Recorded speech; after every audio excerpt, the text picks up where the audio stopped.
Hello दोस्तों, स्वागत है आप सभी का आपके अपने YouTube channel Vivekanand career path पे। तो दोस्तों, आज की इस क्लास में हम लोग डिस्कस करेंगे UP triple SC lower PCS 2026 के एग्ज़ाम में पूछे जाने वाले मोस्ट स्कोरिंग चैप्टर, यानी मोस्ट स्कोरिंग जो इसका पार्ट है डिजास्टर मैनेजमेंट यानी आपदा प्रबंधन। ठीक है, आपदा प्रबंधन जो इसका मोस्ट इम्पॉर्टेंट पार्ट है, इसके जो क्वेश्चंस हैं उनको मैं प्रैक्टिस करवाता हूँ इस वीडियो में। तो आज हम लोग डिस्कस करेंगे जो इसका चैप्टर 2 है सिलेबस के अनुसार से, भारत में आपदाएं एवं शमन यानी disasters in India and mitigation. इससे पहले हम लोगों ने इसका जो पहला चैप्टर था भारत में आपदाएं और उसके कुछ जो जितनी आपदाएं हुई उसके बारे में हमने लगभग 150 क्वेश्चन प्रैक्टिस कर लिए हैं जो मोस्ट एक्सपेक्टेड हैं और मोस्ट इम्पॉर्टेंट हैं। तो ये जो क्वेश्चंस हैं ये भी मोस्ट एक्सपेक्टेड हैं, सेकंड चैप्टर से हैं। इसमें मैं चैप्टर वाइज आप सभी को प्रैक्टिस करवाता हूं। तो अगर आप लोगों को ये वीडियो अच्छी लगती है, लास्ट तक देखिए। अगर आपको क्वेश्चंस अच्छे लगते हैं, समझ में आते हैं कि हाँ एक अच्छे लेवल के क्वेश्चंस हैं जो अन्य यूट्यूब चैनल पे लोग करवाते हैं, उससे हटके हैं, तो आप लोग चैनल को ज़रूर सब्सक्राइब करिएगा। और साथ ही आपको बता दूं कि इस क्लास की जो PDF है वो आपको मेरे Telegram channel Vivekanand career path, जिसका मैंने लिंक इस वीडियो के डिस्क्रिप्शन में दिया हुआ है, वहाँ से आप लोग आराम से डाउनलोड कर सकते हैं इसकी PDF और ख़ुद से प्रैक्टिस कर सकते हैं। क्योंकि साथ में मैंने आंसर इसके नहीं दिए हैं, जो लास्ट में इसके आंसर दिए हुए हैं, वहाँ से आप लोग पहले आप जैसे OMR पे इसको प्रैक्टिस करिए, उसके बाद मैच करवाइए कितने सही होते हैं और कितने गलत। तो इसमें मैं आप सभी को 50 क्वेश्चन प्रैक्टिस करवाने वाला हूँ जो मोस्ट इंपॉर्टेंट हैं भारत में आपदाएं एवं शमन चैप्टर से। तो चलिए देरी न करते हुए हम लोग क्वेश्चंस पर चलते हैं। तो जैसा कि पहला क्वेश्चन है कि सुवेद्यता एटलस यानी वल्नरेबिलिटी एटलस ऑफ इंडिया जो भारत में भूकंप, चक्रवात और बाढ़ के जोखिम को दर्शाता है, किस संस्था द्वारा तैयार किया गया है? तो इसका पहला ऑप्शन है भारतीय भूवैज्ञानिक सर्वेक्षण GSI, भारतीय मौसम विज्ञान सर्वेक्षण IMD, या भवन निर्माण सामग्री और प्रौद्योगिकी संवर्धन परिषद BMTPC, राष्ट्रीय आपदा प्रबंधन संस्थान NIDM। बताओ इसका आंसर क्या होगा? तो देखिए इसका आंसर हो जाएगा C। ठीक है, भवन निर्माण सामग्री और प्रौद्योगिकी संवर्धन परिषद BMTPC। ठीक है, अब देखिए जैसे मैंने पहला क्वेश्चन पढ़ा आप लोगों के सामने, मैं पहले भी बता चुका हूं लेकिन जो लोग नए हैं उनको बता देता हूं कि जैसे मैंने पहला क्वेश्चन पढ़ा और इसके ऑप्शन पढ़े, तो अब आप लोगों को खुद से इसमें सोचना है कि इसका आंसर क्या होगा, तभी आप लोगों के दिमाग में बैठेगा। ऐसे कहानी सुनने से समझ में बिल्कुल नहीं आने वाला है, एक बार देख लेंगे फिर भूल जाएंगे। लेकिन जब आप लोग खुद से प्रैक्टिस करते हुए चलेंगे, ये देखते हुए कि मेरे कितने सही हुए कितने गलत हुए, तब आप लोगों के दिमाग में ये चीज़ें बैठेंगी। ठीक है, तो खुद से भी आप लोगों को प्रैक्टिस करना है और बाकी मैं जो आंसर बताता हूँ तो इससे मैच करवाते हुए चलिए। अब चलो नेक्स्ट क्वेश्चन देखते हैं। तो नेक्स्ट क्वेश्चन है कि आपदा शमन यानी कि मिटिगेशन जो है के संदर्भ में गैर संरचनात्मक उपाय नॉन स्ट्रक्चरल मेजर का उदाहरण निम्नलिखित में से कौन सा है? पहला ऑप्शन है बाढ़ से बचने के लिए तटबंधों का निर्माण करना, भूकंप रोधी इमारतों का निर्माण करना, भूमि उपयोग जोनिंग और भवन निर्माण नियम लागू करना, या चक्रवात आश्रय स्थलों का निर्माण। बताओ इसका आंसर क्या हो जाएगा? तो देखो इसका आंसर हो जाएगा C, भूमि उपयोग जोनिंग और भवन निर्माण नियम लागू करना। तीसरा क्वेश्चन है कि शहरी बाढ़ यानी कि अर्बन फ्लडिंग के प्रबंधन के लिए भारत में नोडल मंत्रालय कौन सा है जिसे NDMA के दिशा निर्देशों के तहत यह जिम्मेदारी दी गई है? बताओ इसका आंसर क्या होगा? तो देखिए इसका आंसर हो जाएगा C, आवास और शहरी मामलों के मंत्रालय। ठीक है, इसके द्वारा इसका नोडल मंत्रालय दिया गया है, इनकी जिम्मेदारी होती है। अब आइए नेक्स्ट क्वेश्चन देखते हैं। चौथा नंबर क्वेश्चन है कि 15वें वित्त आयोग की सिफारिश के अनुसार राष्ट्रीय आपदा न्यूनीकरण शमन कोष यानी NDMF का गठन किया गया कुल आपदा प्रबंधन कोष का कितना प्रतिशत शमन के लिए आरक्षित है? तो इसका आंसर बताओ क्या होगा? 10%, 20%, 30% या 50%?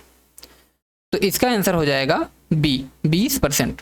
सूखा ड्रॉट, नेक्स्ट क्वेश्चन है कि सूखा जिसको ड्रॉट बोलते हैं, शमन के लिए भारत सरकार द्वारा सूखा प्रवण क्षेत्र कार्यक्रम DPAP किस वर्ष शुरू किया गया था? 1973, 74, 1985, 86, 1999 या 2000, 2005, 6? बताओ इसका आंसर क्या होगा? तो देखिए इसका आंसर हो जाएगा ए, 1973, 74। अब आइए नेक्स्ट क्वेश्चन देखते हैं। तो नेक्स्ट क्वेश्चन है 6 नंबर कि आकाशीय बिजली यानी लाइटनिंग और आंधी तूफान की सटीक पूर्व चेतावनी देने के लिए पृथ्वी विज्ञान मंत्रालय और IITM पुणे द्वारा कौन सा मोबाइल ऐप लॉन्च किया गया है? मोस्ट इंपॉर्टेंट क्वेश्चन है, करंट से भी रिलेटेड है। तो पहला ऑप्शन है क्या? सचेत, दूसरा है मेघदूत, तीसरा है दामिनी और चौथा है मौसम। तो इसका आंसर हो जाएगा सी, दामिनी। नेक्स्ट क्वेश्चन है कि भारत में हीट वेव से निपटने के लिए सबसे पहला हीट एक्शन प्लान 2013 में किस शहर द्वारा लागू किया गया था? पहला ऑप्शन है नई दिल्ली, दूसरा है जयपुर, तीसरा है अहमदाबाद और चौथा है नागपुर। बताओ इसका आंसर क्या होगा? तो देखिए इसका हो जाएगा सी, अहमदाबाद। 7 नंबर का आंसर हो जाएगा सी। अब आइए नेक्स्ट क्वेश्चन देखते हैं।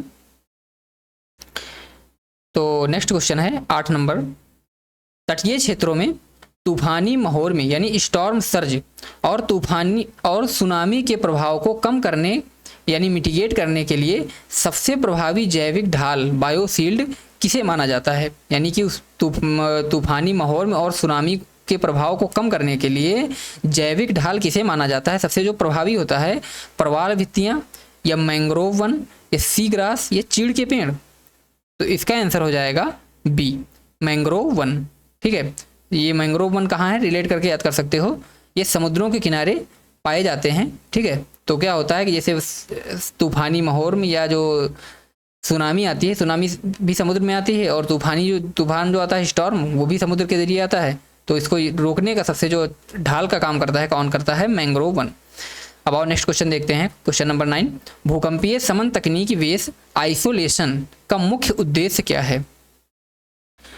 भूकंपीय शमन तकनीक बेस आइसोलेशन का मुख्य उद्देश्य क्या है? पहला ऑप्शन है इमारत को जमीन से मजबूती से जोड़ना ताकि वह हिले नहीं, इमारत की नींव और जमीन के बीच लचीले पैड लगाना ताकि भूकंप की ऊर्जा इमारत तक ना पहुंचे, इमारत की छत को हल्का बनाना, इमारत के चारों ओर गहरी खाई खोदना। बताओ, तो इसका आंसर हो जाएगा बी, इमारत की नींव और जमीन के बीच लचीले पैड लगाना ताकि भूकंप की ऊर्जा इमारत तक ना पहुंचे। अब आओ नेक्स्ट क्वेश्चन देखते हैं, क्वेश्चन नंबर 10। क्वेश्चन नंबर 10 क्या है? Glacial lake outburst flood GLOF के शमन के लिए सबसे प्रभावी इंजीनियरिंग उपाय क्या माना जाता है? झील के चारों ओर कंक्रीट की दीवार बनाना, कृत्रिम चैनल्स या साइफन तकनीक से झील के पानी स्तर को नियंत्रित रूप में कम करना, झील में बर्फ जमने वाला रसायन डालना, ग्लेशियर को पिघलने से रोकने के लिए उसे सफ़ेद चादरों से ढकना। बताओ इसका आंसर क्या होगा? तो इसका हो जाएगा बी, कृत्रिम चैनल या साइफन तकनीक से झील के पानी के स्तर को नियंत्रित रूप से कम करना। नेक्स्ट क्वेश्चन है कि चक्रवातों के शमन और पूर्व चेतावनी के लिए भारत में किस रडार प्रणाली का व्यापक रूप से नेटवर्क स्थापित किया गया है? सिंथेटिक एपर्चर रडार, डॉपलर मौसम रडार या लेजर रडार या पैसिव रडार? इसका आंसर क्या हो जाएगा बताओ? तो इसका आंसर होगा बी, डॉपलर मौसम रडार। अब आओ नेक्स्ट क्वेश्चन देखते हैं। तो नेक्स्ट क्वेश्चन है 12 नंबर, बांधों की सुरक्षा और शमन उपायों को सुदृढ़ करने के लिए विश्व बैंक की सहायता से कौन सी परियोजना चलाई जा रही है? तो पहला ऑप्शन है ड्रिप यानी dam rehabilitation and improvement project, NHP यानी national hydraulic project, NCRMP national cyclone risk mitigation project या DWM यानी डैम वाटर मैनेजमेंट। तो इसका आंसर क्या हो जाएगा? तो देखो इसका आंसर हो जाएगा ए, ड्रिप यानी dam rehabilitation and improvement project. ये सारे जो इसकी फुल फॉर्म है ये भी इंपॉर्टेंट है, एक बार अच्छे से देख लीजिएगा, नोट कर लेना। भूस्खलन जिसको लैंडस्लाइड्स कहते हैं के जोखिम को कम करने के लिए पहाड़ी ढलानों पर सीढ़ीदार खेत बनाना और रेटनिंग वॉल का निर्माण करना किस प्रकार के शमन का हिस्सा है? जैविक शमन, संरचनात्मक शमन, गैर संरचनात्मक शमन, प्रशासनिक शमन? बताओ इसका आंसर हो जाएगा बी, संरचनात्मक समन। अब आइए नेक्स्ट क्वेश्चन देखते हैं। तो नेक्स्ट क्वेश्चन है कि भारत में भूस्खलन जोखिम जोनिंग का कार्य मुख्य रूप से किस संस्था द्वारा किया जाता है? भारत में भूस्खलन जोखिम जोनिंग जो होती है का कार्य मुख्य रूप से किस संस्था द्वारा किया जाता है? पहला ऑप्शन है भारतीय सर्वेक्षण विभाग, दूसरा है भारतीय भूवैज्ञानिक सर्वेक्षण GSI, या राष्ट्रीय सुदूर संवेदन केंद्र NRSC, या केंद्रीय जल आयोग CWC। बताओ इसका क्या हो जाएगा आंसर? तो देखो इसका आंसर हो जाएगा बी, ठीक है, भारतीय भूवैज्ञानिक सर्वेक्षण यानी GSI। नेक्स्ट क्वेश्चन है कि राष्ट्रीय भवन निर्माण संहिता नेशनल बिल्डिंग कोड का कौन सा भाग अग्नि और जीवन सुरक्षा यानी फायर एंड लाइफ सेफ्टी से संबंधित है? राष्ट्रीय भवन निर्माण संहिता में जो अग्नि और जीवन सुरक्षा से संबंधित कौन सा भाग है? भाग 2, भाग 4, भाग 6 या भाग 8? तो देखो इसका आंसर हो जाएगा बी, ठीक है, भाग 4। अब आओ नेक्स्ट क्वेश्चन देखते हैं। 16 नंबर क्वेश्चन है कि सेंडाई फ्रेमवर्क 2015 से 30 की चौथी प्राथमिकता प्रायोरिटी समन और रिकवरी के किस सिद्धांत पर सबसे अधिक जोर देती है? तो पहला ऑप्शन है पूर्व चेतावनी प्रणाली विकसित करना, जोखिम का वित्तीयकरण करना, बिल्ड बैक बेटर, अंतरराष्ट्रीय सहयोग। बताओ इसका आंसर क्या होगा? तो देखिए इसका आंसर हो जाएगा C, build back better. Next question है कि सूखे की गंभीरता को मापने और उसका पूर्वानुमान लगाने के लिए मौसम वैज्ञानिकों द्वारा किस सूचकांक का उपयोग किया जाता है? एयर क्वालिटी इंडेक्स, मानकीकृत वर्षा सूचकांक, पामर सूचकांक, या बी और सी दोनों? बताओ। तो इसका आंसर हो जाएगा डी, बी और सी दोनों, यानी मानकीकृत वर्षा सूचकांक और पामर सूचकांक दोनों का प्रयोग किया जाता है। अब आओ नेक्स्ट क्वेश्चन देखते हैं। तो नेक्स्ट क्वेश्चन है 18 नंबर क्वेश्चन। क्या है कि शहरी बाढ़ के समन के लिए स्पंज सिटी की अवधारणा का मूल सिद्धांत क्या है? बारिश के पानी को तुरंत नालों के जरिए शहर से बाहर निकालना, कंक्रीट की सतहों को बढ़ाना ताकि पानी जमीन में न जाए, बारिश के पानी को सोखने, जमा करने और पुनः उपयोग करने के लिए पारगम में सतहों और पार्कों का निर्माण। तो इसका आंसर यही हो जाएगा सी, शहर के चारों ओर ऊंची दीवारें बनाना। ठीक है, तो इसका आंसर होगा सी। आइए नेक्स्ट क्वेश्चन देखते हैं। सुनामी के प्रभाव को कम करने के लिए डार्ट प्रणाली का उपयोग किया जाता है। डार्ट का पूर्ण रूप क्या है? बताओ इसका आंसर क्या होगा? Disaster assessment and response tracking, deep ocean assessment and reporting and tsunamis. तो इसका आंसर बी हो जाएगा। और इसमें ये दोनों तो हो नहीं सकते। डॉपलर कहाँ हो जाएगा? डायरेक्ट एनालिसिस, ये भी नहीं होगा। ठीक है, तो ये दोनों आंसर नहीं, इसके बी आंसर इसका होगा। अब आइए नेक्स्ट क्वेश्चन देखते हैं। 20 नंबर क्वेश्चन है कि भारत में नाभिकीय परमाणु यानी न्यूक्लियर और रेडियोलॉजिकल आपदाओं के समन और विनियामक नियंत्रण के लिए शीर्ष संस्था कौन सी है? बताओ। तो इसका आंसर क्या होगा? परमाणु ऊर्जा विनियामक बोर्ड AERB, भाभा परमाणु अनुसंधान केंद्र बार्क, ये तो हो नहीं सकता। राष्ट्रीय आपदा प्रबंधन NDMA, ठीक है, तो आपदा न्यूक्लियर से बात की जा रही है, ये भी नहीं होगा। रक्षा अनुसंधान विकास संगठन DRDO, तो ये भी अनुसंधान का काम करता है, ये भी नहीं होगा। तो इसका आंसर हो जाएगा परमाणु ऊर्जा विनियामक बोर्ड। अब आइए नेक्स्ट क्वेश्चन तो देखते हैं। तटीय क्षेत्रों के विकास गतिविधियों को नियंत्रित करके चक्रवात और सुनामी के जोखिम को कम करने के लिए पर्यावरण मंत्रालय द्वारा कौन सी अधिसूचना जारी की जाती है? AEA यानी environmental impact assessment, CRZ coastal regulation zone, NGT दिशा निर्देश, या कैंपा? बताओ इसका आंसर क्या होगा? तो देखिए इसका आंसर हो जाएगा बी, CRZ यानी कोस्टल रेगुलेशन जोन। तटीय क्षेत्रों की बात की जा रही है, तो यानी कोस्टल रेगुलेशन जोन। तटीय, कोस्टल मतलब तटीय, तो ऐसे रिलेट कर सकते हो। अब और नेक्स्ट क्वेश्चन देखते हैं, क्वेश्चन नंबर 22 से। क्वेश्चन क्या है कि NDMA के दिशा निर्देशों के अनुसार अस्पतालों और स्कूलों जैसी लाइफलाइन इमारतों को भूकंपीय रूप से सुरक्षित बनाने की प्रक्रिया क्या कहलाती है? पुनर्निर्माण, रेट्रोफिटिंग, रिलोकेशन, रेनोवेशन? बताओ। तो इसका आंसर हो जाएगा बी, रेट्रोफिटिंग। नेक्स्ट क्वेश्चन है कि आपदा शमन के लिए समुदाय आधारित योजना आपदा मित्र का कार्यान्वयन भारत में किसके द्वारा किया जा रहा है? बताओ। नीति आयोग, गृह मंत्रालय, एनडीएमए राष्ट्रीय आपदा प्रबंधन प्राधिकरण या एनआईडीएम राष्ट्रीय आपदा प्रबंधन संस्थान? तो इसका आंसर हो जाएगा सी, एनडीएमए राष्ट्रीय आपदा प्रबंधन प्राधिकरण। आइए नेक्स्ट क्वेश्चन देखते हैं। क्वेश्चन नंबर 24 क्या कहता है? वनाग्नि यानी फॉरेस्ट फायर जो होती है की पूर्व चेतावनी और शमन के लिए MODIS और VIIRS सेंसर डेटा का उपयोग भारत की कौन सी एजेंसी करती है? भारतीय वन सर्वेक्षण, भारतीय मौसम विभाग, मौसम विज्ञान विभाग IMD, या राष्ट्रीय जैव विविधता प्राधिकरण, या केंद्रीय प्रदूषण नियंत्रण बोर्ड? बताओ इसका उपयोग कौन करता है? तो इसका आंसर हो जाएगा ए, वन सर्वेक्षण यानी भारतीय वन सर्वेक्षण करता है इसका, FSI। नेक्स्ट क्वेश्चन है कि रासायनिक और औद्योगिक आपदाओं यानी केमिकल डिजास्टर के शमन के लिए कारखानों को MAH इकाइयों के रूप में वर्गीकृत किया जाता है। MAH का अर्थ क्या है? MAH का फुल फॉर्म पूछा है, तो क्या हो जाएगा? मैक्सिमम एलोकेटेड हैजार्ड, या मेजर एक्सीडेंट हैजार्ड, या मिनिमल एक्सीडेंट हार्म, या मैन्युफैक्चरिंग एरिया हैजार्ड? बताओ। तो इसका आंसर हो जाएगा बी, मेजर एक्सीडेंट हैजार्ड। अब आइए क्वेश्चन नंबर 26 देखते हैं। क्वेश्चन क्या कहता है कि भारत में महामारी, इसको एपिडेमिक और जैविक आपदाओं के शमन के लिए वन हेल्थ दृष्टिकोण क्या अर्थ है? यानी वन हेल्थ दृष्टिकोण जो है उसका क्या मतलब है? केवल मनुष्यों के स्वास्थ्य पर ध्यान केंद्रित करना। देखो मैंने पहले बताया है कि जो केवल टाइप वाले क्वेश्चन होते हैं बिल्कुल ये गलत होते हैं। आंसर मतलब अगर ऑप्शन है तो गलत होते हैं, तो ये तो हो नहीं सकता। एक देश एक अस्पताल की नीति, मानव, पशु और पर्यावरण स्वास्थ्य के अंतर संबंध को पहचान कर सामूहिक रोकथाम करना। ठीक है, ये थोड़ा लग रहा है। केवल ग्रामीण क्षेत्रों में स्वास्थ्य सुविधाएं बढ़ाना, ये भी केवल वाला नहीं हो सकते, दोनों नहीं हो सकते। एक देश एक अस्पताल की नीति।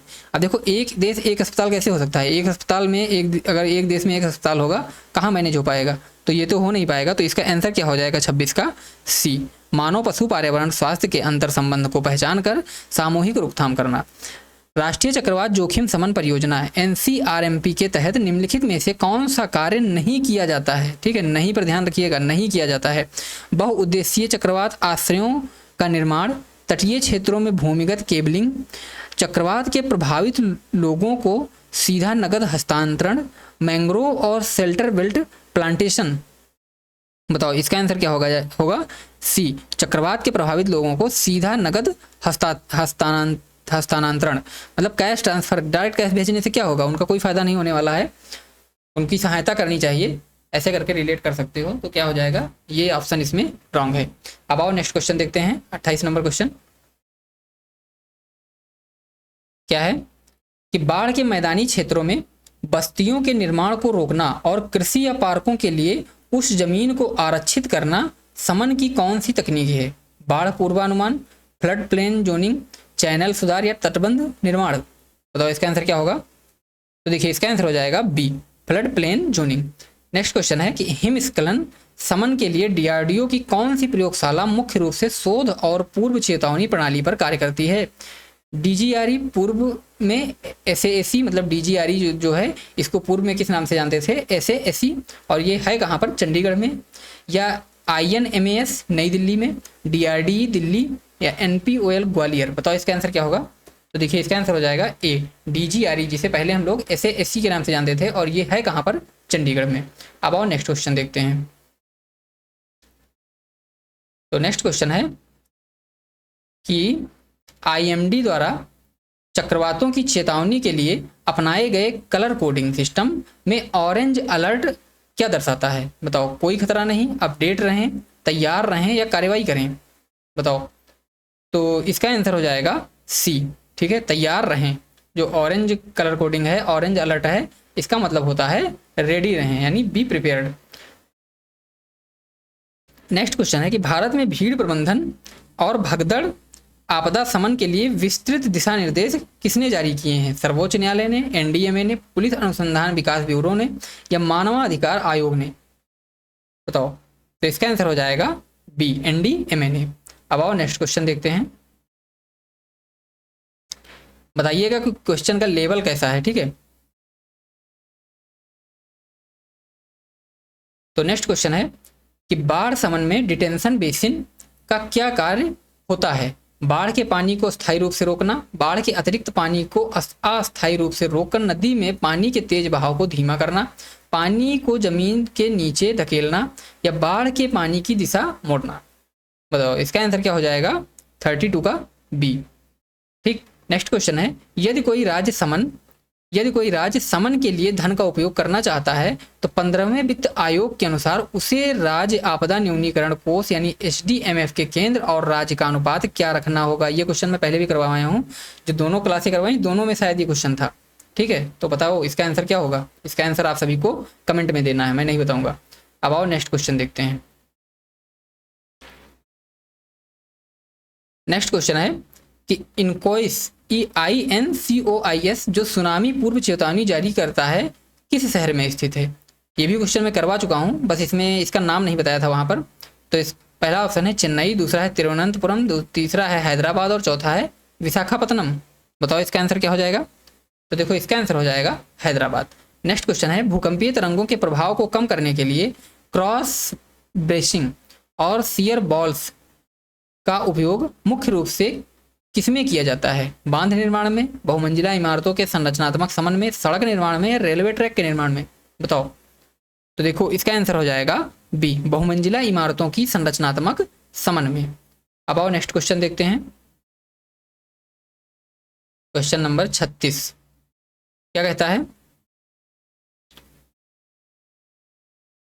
कि बाढ़ समन के लिए भारत में केंद्रीय जल आयोग CWC द्वारा कितने बाढ़ पूर्वानुमान स्टेशन संचालित किए जाते हैं? बताओ भारत में कितने पूर्वानुमान संचालित किए जाते हैं, लगभग बताना है। तो देखो इसका आंसर हो जाएगा बी, 330। ठीक है, लगभग 330। आइए नेक्स्ट क्वेश्चन देखते हैं। ये इतना इंपॉर्टेंट नहीं है, आ भी सकता है लेकिन उतना ज़्यादा इंपॉर्टेंट नहीं है। अब आओ नेक्स्ट क्वेश्चन है कि सूखे के प्रभाव को कम करने के लिए कृषि क्षेत्र में कंटीजेंसी क्रॉप, ठीक है, कंटीजेंसी क्रॉप का क्या अर्थ है? सूखे के समय फसलें उगाना ही छोड़ देना, बारिश कम होने की स्थिति में कम पानी चाहने वाली और जल्दी पकने वाली वैकल्पिक फसलों के बीज तैयार रखना, केवल नगद फसलें उगाना नहीं हो सकता, विदेशों से अनाज आयात करना ये भी नहीं हो सकता, सूखे के समय फसलें उगाना ही छोड़ देना ये भी नहीं हो सकता। तो इसका आंसर यही होगा। ठीक, नेक्स्ट क्वेश्चन है भोपाल गैस त्रासदी के बाद भविष्य में रासायनिक आपदाओं के पीड़ितों को त्वरित राहत और कंपनियों पर जवाबदेही तय करने के लिए भारत में कौन सा अधिनियम पारित किया गया था? Most important. क्या इसके ऑप्शन क्या है? पर्यावरण संरक्षण अधिनियम 1986, सार्वजनिक देयता बीमा अधिनियम 1991, वायु प्रदूषण निवारण और नियंत्रण अधिनियम 1981, राष्ट्रीय हरित अधिकरण अधिनियम 2010। बताओ इसका आंसर क्या हो जाएगा? तो देखो इसका आंसर हो जाएगा बी, सार्वजनिक देयता बीमा अधिनियम 1991। ठीक है, इसका आंसर होगा बी। अब आओ नेक्स्ट क्वेश्चन देखते हैं। 39 नंबर क्वेश्चन क्या कहता है? आपदाओं के दौरान नेविगेशन और पूर्व चेतावनी संदेश भेजने के लिए भारत के किस उपग्रह आधारित संवर्धन प्रणाली का उपयोग किया जाता है? IRNSS, गगन, एस्ट्रोसैट या रिसत? बताओ इसका आंसर क्या होगा? तो देखिए इसका आंसर हो जाएगा बी, गगन। नेक्स्ट क्वेश्चन है लू यानी जिसे हीट वेव कहते हैं के समन के लिए कूल रूफ्स तकनीक क्या है? छतों पर AC लगाना, छतों को सफेद रंग या विशेष परावर्तक सामग्री से रंगना ताकि वे सूर्य की रोशनी को सोखने के बजाय परावर्तित करें, छतों पर सोलर पैनल लगाना या छतों पर घास उगाना? बताओ। तो इसका आंसर हो जाएगा बी, छतों को सफेद रंग के एक विशेष परावर्तक सामग्री से रंगना ताकि सूर्य की रोशनी सोखने के बजाय परावर्तित हो जाए, ये होगा इसका आंसर। अब आओ नेक्स्ट क्वेश्चन देखते हैं। नेक्स्ट क्वेश्चन क्या है कि भूस्खलन को रोकने के लिए शॉर्ट क्रिटिंग नामक समन तकनीक में क्या किया जाता है? बताओ। पहाड़ी ढलान पर पेड़ लगाए जाते हैं, ढीली चट्टानों पर उच्च दबाव के साथ कंक्रीट का छिड़काव किया जाता है ताकि वे गिरे नहीं, ढलान को समतल कर दिया जाता है या चट्टानों को विस्फोट से उड़ा दिया जाता है? बताओ। तो देखो इसका आंसर हो जाएगा बी, ढीली चट्टानों पर उच्च दबाव के साथ कंक्रीट का छिड़काव किया जाता है ताकि वे गिरे नहीं। नेक्स्ट क्वेश्चन है कि भारत में राष्ट्रीय भूकंप जोखिम शमन परियोजना के तहत भूकंपीय माइक्रोजोनिंग का क्या लाभ है? यह पूरे राज्य को एक ही जोन में रखता है, यह किसी शहर या क्षेत्र के भीतर अलग अलग मिट्टी और चट्टान की प्रकृति के आधार पर भूकंप के विशिष्ट जोखिम का सटीक नक्शा तैयार करता है, यह भूकंप आने से रोकता है, यह केवल ऐतिहासिक इमारतों को बचाता है। बताओ इसका आंसर क्या होगा? तो इसका हो जाएगा बी, यह किसी शहर या क्षेत्र के भीतर अलग अलग मिट्टी और चट्टान की प्रकृति के आधार पर भूकंप के विशिष्ट जोखिम का सटीक नक्शा तैयार करता है। अब देखो इसमें तो मैंने जो ऑप्शन लिखा है काफ़ी लंबा लिखा है, तो आप लोग यहाँ पर गेस कर सकते हो, लेकिन वहाँ पे हो सकता है इतने पूछा जाए कि भूकंप के विशिष्ट जोखिम के सटीक नक्शा तैयार करता है, इतना लिखा हुआ है, तो कैसे लगाओगे? तो ध्यान से पढ़िए, ठीक है। अब आओ नेक्स्ट क्वेश्चन देखते हैं। नेक्स्ट क्वेश्चन क्या है कि चक्रवातों के शमन में शेल्टर बेल्ट की क्या भूमिका होती है, यानी क्या भूमिका निभाते हैं शेल्टर बेल्ट? ये तटों पर बनाई गई कंक्रीट की दीवारें हैं। ये तटों के किनारे पेड़ों की सघन कतारें होती हैं जो तेज हवाओं की गति को कम करती हैं और तूफानी माहौल को रोकती हैं। या ये भूमिगत बंकर होते हैं, या ये चक्रवात चेतावनी रडार हैं। बताओ इसका आंसर क्या हो जाएगा? तो देखो इसका आंसर हो जाएगा बी, ये तटों के किनारे पेड़ों की सघन कतारें होती हैं जो तेज हवाओं की गति को कम करती हैं और तूफानी माहौल को रोकती हैं। नेक्स्ट क्वेश्चन है, शहरी बाढ़ का एक प्रमुख कारण और शमन की चुनौती ड्रेनेज बेसिन का पक्का होना है, इससे जल विज्ञान पर क्या प्रभाव पड़ता है? बताओ, शहरी बाढ़ का एक प्रमुख कारण क्या है? प्रमुख कारण और शमन की चुनौती ड्रेनेज बेसिन का पक्का होना है, इससे जल विज्ञान पर क्या प्रभाव पड़ता है? रन ऑफ का समय बढ़ जाता है, पीक फ्लो या अधिकतम बहाव तेजी से आता है और पानी जमीन में नहीं रिसता, वाष्पीकरण बढ़ जाता है या भूजल स्तर बढ़ जाता है। बताओ, तो देखो इसका आंसर हो जाएगा बी, पीक फ्लो या अधिकतम बहाव तेजी से आता है और पानी जमीन में नहीं रिसता है। और अब नेक्स्ट क्वेश्चन देख लेते हैं। तो नेक्स्ट क्वेश्चन 45 नंबर क्या है?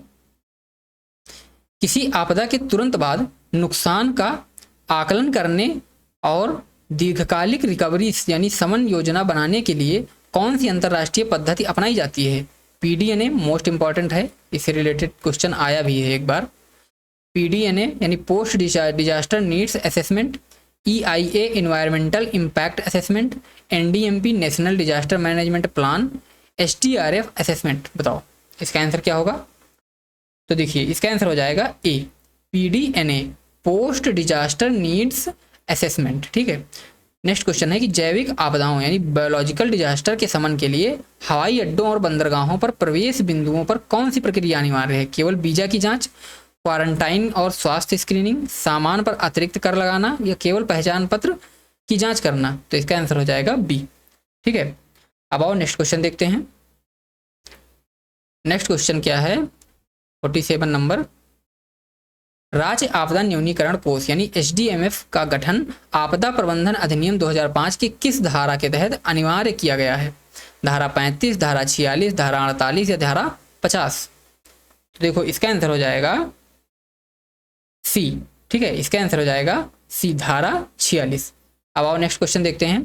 कम्युनिटी फर्स्ट रेस्पॉन्डर यानी सीएफआर आपदा शमन और प्रतिक्रिया में क्यों महत्वपूर्ण है? क्योंकि उनके पास सबसे अच्छी मशीनें होती हैं, क्योंकि आपदा के समय सरकारी एजेंसियों के पहुंचने से पहले वे घटना स्थल पर होते हैं, जिसे स्वर्णिम घंटे कहा जाता है। ठीक है, क्योंकि वे अंतर्राष्ट्रीय एनजीओ के सदस्य होते हैं या क्योंकि वे आपदाओं की भविष्यवाणी कर सकते हैं। तो इसका आंसर क्या होगा? तो देखो इसका आंसर हो जाएगा बी। ठीक है, क्योंकि आपदाओं के समय सरकारी एजेंसियों के पहुंचने से पहले वे ही घटनास्थल पर होते हैं। ठीक, कम्युनिटी फर्स्ट रिस्पोंडेंट यानी जो वहाँ पर है कम्युनिटी का, वो सबसे पहले अगर रिस्पॉन्स करता है तो ऐसे करके याद करने का बेस्ट तरीका है। अब और नेक्स्ट को जो 2 क्वेश्चन बचे हैं लास्ट के, एक मैं करवा देता हूँ, एक का आंसर आपको कमेंट में देना होगा। बाढ़ शमन में नदी के ड्रेजिंग या डिसिल्टिंग से क्या तात्पर्य है? नदी के किनारे पेड़ लगाना, नदी के तल से जमा हुई गाद और मिट्टी को निकालकर नदी की जल धारण क्षमता बढ़ाना, नदी का पानी दूसरे राज्य में मोड़ना, नदी पर नया बांध बनाना। बताओ इसका आंसर क्या हो जाएगा? तो देखिए इसका आंसर हो जाएगा बी, नदी के तल में जमा हुई गाद और मिट्टी को निकालकर नदी के जल का धारण क्षमता बढ़ाना। ठीक है, क्या क्वेश्चन था कि बाढ़ समन में नदी के ड्रेजिंग या डिसिल्टिंग से क्या तात्पर्य है। हाँ, डिसिल्टिंग मतलब उसमें जो सिल्ट जमा हो जाती है उसको हटाना डिसिल्टिंग होती है, तो वही है गाद को हटाना। लास्ट क्वेश्चन है, आपदा जोखिम न्यूनीकरण DRR को सभी विकास परियोजनाओं यानी सड़क, अस्पताल, स्कूल आदि में शामिल किया जाना चाहिए, इसे तकनीकी भाषा में क्या कहते हैं। पहला ऑप्शन है राहत, आपदा राहत यानी डिजास्टर रिलीफ, आपदा मेन स्ट्रीमिंग, आपदा प्रतिक्रिया, आपदा वित्त पोषण। तो इसका आंसर आप सभी को कमेंट में देना है। ठीक है, और क्लास कैसी लगी इसको आप लोग ज़रूर बताइएगा, और आपको किस चैप्टर में ज़्यादा दिक्कत हो रही हैं बता दीजिए, क्योंकि बहुत ही कम समय बचा है, ज़्यादा से ज़्यादा 30 दिन का टाइम बचा है। ठीक है, 30 दिन में अपने को जितने भी इम्पॉर्टेंट चीज़ें हैं, जितने भी इम्पॉर्टेंट फैक्ट हैं, उनको जल्दी से जल्दी कवर करना है। तो आप लोग भी कमेंट में अगर आपको कोई जैसा कोई भी चैप्टर है अगर दिक्कत होती है, उसके अच्छे क्वेश्चन आप प्रैक्टिस करना चाहते हैं तो बताइएगा, मैं उन क्वेश्चंस को पहले उस टॉपिक को करवा दूंगा, क्योंकि टाइम बहुत ज़्यादा नहीं बचा है, पूरे सिलेबस को कवर करना मुश्किल है। तो बस इम्पॉर्टेंट जो चैप्टर हैं उनको मैं यहाँ पर प्रैक्टिस करवाऊँगा। ठीक है, और अगर इससे पहले की जो मैंने 2 क्लासेज ली हैं अगर आप लोगों ने नहीं की हैं तो उसको भी कर लीजिए, बहुत ही अच्छे क्वेश्चन मैंने उसमें प्रैक्टिस करवाए हैं चैप्टर 1 के, तो उसको भी कर लीजिए। और साथ ही अगर आप लोग नए हैं तो चैनल को सब्सक्राइब कर लीजिए। और मैंने ये भी बता ही दिया है कि इस PDF इसकी कहाँ पर मिलेगी, तो वो आप लोग वहाँ से मेरी Telegram channel Vivekanand career path से डाउनलोड कर सकते हैं। और साथ ही अगर आप लोग SSC CGL CHSL या MTS किसी ऐसे एग्ज़ाम की तैयारी करते हैं जिसमें इंग्लिश वोकैब पूछी जाती है बहुत ही अच्छे लेवल की, और आपको वोकैब याद करने में प्रॉब्लम है, देखो क्योंकि इसमें कुछ लोग ऐसे भी हैं जो UPSSC के एग्ज़ाम के साथ में SSC के एग्ज़ाम की भी तैयारी करते हैं, जो कि सच है। ठीक है, सब लोग अब पेट देते हैं और तैयारी करते हैं, दोनों साथ में करते हैं। तो अगर आप लोगों को इंग्लिश में दिक्कत होती है तो मैंने इसी चैनल पे इस टाइम इंग्लिश को कैसे मीनिंग को याद करना है निमोनिक्स के द्वारा याद करने का बेस्ट तरीका बताया है। ठीक है, अगर आप चाहते हैं देखना तो एक बार देखिए, अगर समझ में आता है तो मैंने अभी तक 100 मोस्ट इंपॉर्टेंट सिनोनिम्स करवाई हुई हैं, 8 वीडियोज़ में है। ठीक है, तो कुछ मैंने लाइव ली थी जिसमें थोड़ा बहुत कट गया है, बाकी जो मैंने रिकॉर्डेड डाली हैं वो बढ़िया वीडियो हैं, आप वहाँ से याद करने का तरीका देख सकते हैं। बाकी मैं आगे और भी उसमें करवाऊँगा भी। अब आगे मुझे उसमें रूट वर्ड करवाने हैं ट्रिक से, और उसके बाद फ्रेजल वर्ब, और ऐसे करके मतलब एग्ज़ाम तक मैं सोच रहा हूँ कि लगभग जो इम्पोर्टेंट हैं वो सारे करवा दूँगा, और साथ में अगर रूल भी पढ़ाने का टाइम बचा तो रूल भी पढ़ा दूँगा, तो वहाँ से आप बहुत ही अच्छे से याद कर सकते हैं। तो आज के लिए इतना ही रखते हैं, फिर मिलेंगे आपको नेक्स्ट वीडियो में। तब तक के लिए जय हिंद, जय भारत।